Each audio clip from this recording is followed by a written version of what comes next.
You ever walk into a stadium and feel something more?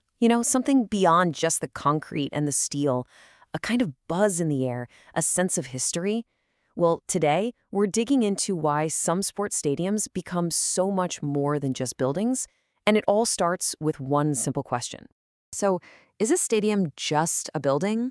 It seems like a simple question, right? But for millions, and I mean millions of fans, the answer is a hard no. These places are where memories get etched into our minds, where whole communities come together, and where history literally unfolds right in front of us. And that gets us to the core idea of this whole explainer. These iconic stadiums basically become sacred grounds. Now, we're not talking about religion here, not in the traditional sense. It's about a place becoming hallowed ground through shared passion, epic stories, and a sense of belonging so deep it actually mirrors the devotion you'd find in a sanctuary. So, how does a pile of concrete and steel become something so meaningful? Well, to get that, we've got to start with the buildings themselves.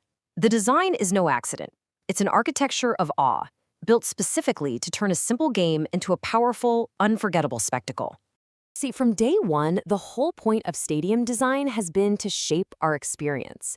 It's all about focusing thousands of pairs of eyes onto one single point on a field, cranking up the roar of the crowd into this deafening force, and creating an atmosphere where a massive group of strangers suddenly feels like one single, unified body.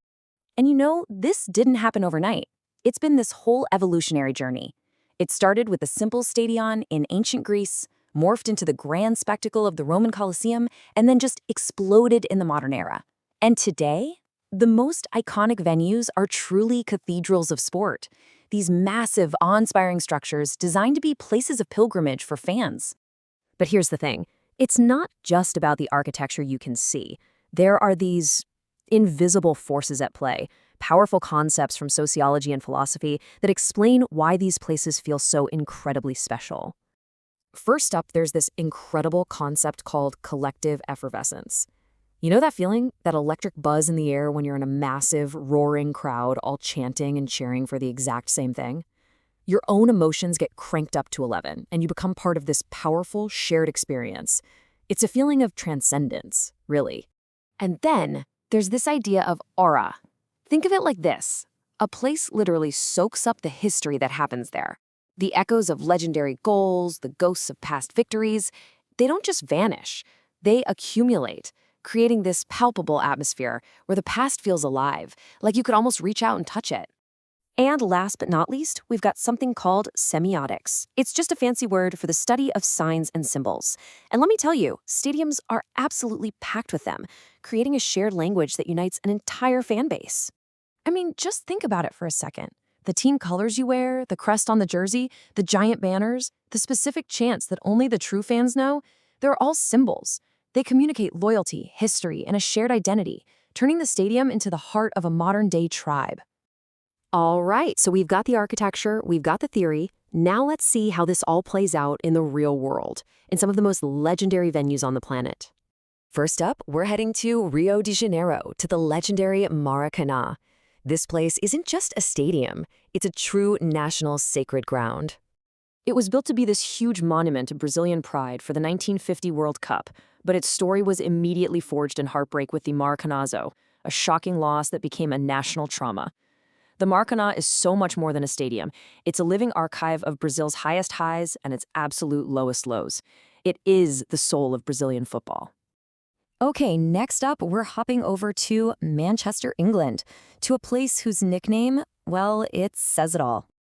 Old Trafford, the Theatre of Dreams. I mean, come on, that name just perfectly captures what it is. Not just a venue, but a stage for triumph, tragedy, and some of the most unbelievable comebacks you'll ever see.